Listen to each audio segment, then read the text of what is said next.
The MLB has decided that they're going to deaden the ball this year. Now, we've talked a lot about juiced baseballs, and we've talked a lot about the benefits and drawbacks of that. Mm-hmm. So we probably don't need to get into it. But the way they're going to deaden the ball is by loosening the tension on the first 3 wool windings within the ball, at the core of the ball. Now, that's a pretty smart way to go about it. I mean, I'm not like a structural engineer or anything. Mm-hmm. I'm not even sure that's the profession you'd go into to construct a baseball, but I pulled it out, so go with me.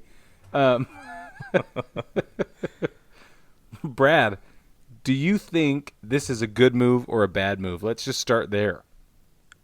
I know it'll make pitchers happy. It'll make about 10% of batters happy. Because there are guys who are like typically slap hitters who I'm sure were flying out on line drives that should have dropped for base hits. Oh yeah, of course. You know, if the baseballs were indeed juiced. I don't know. I think it's interesting. It'll be interesting to watch this year. Pitchers are going to lose velocity on their fastball, so maybe stuff isn't going to be coming in at 103, 105 anymore. Maybe guys are going to drop down to about 100, 102, 103, whatever. Yeah. So it'll be more hittable.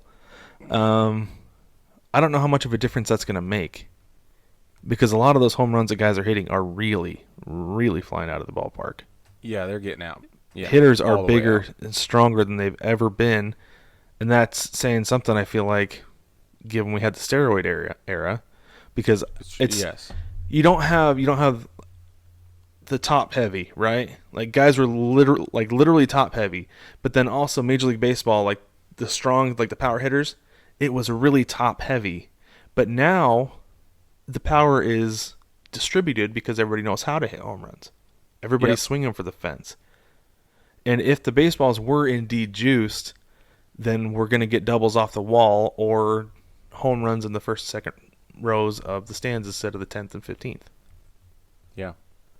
You know, so I think that's something to keep an eye on this year. Keep an eye on the number of balls hit to the warning track that are really close.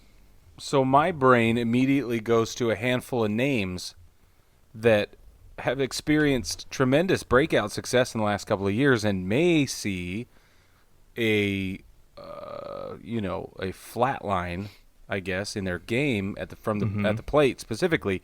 Do you have any names that come to mind immediately? I'm thinking DJ LeMahieu, like only because I worry about it. But I think he's skilled enough for this to not bother him. I just wonder. Luke Voigt's another one, right? Just being a Yankees fan, I think, well, okay, what is actually happening? How much is the juice baseball, a factor here? Mm-hmm. And there are other guys around the league with the same, we could go on and list it, but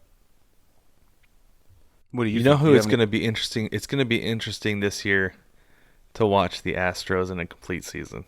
Because there are guys on that team. I mean, George Springer is gone. Okay, he's in Toronto, but there are other guys on that team.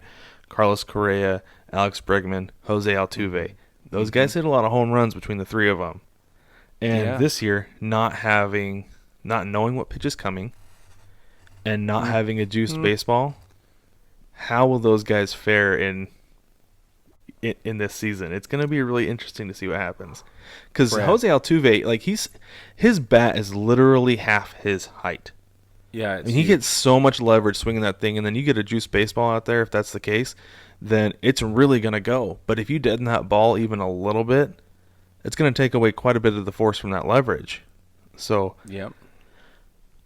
I don't know, man. Keep an eye on those guys. See what the Astros do.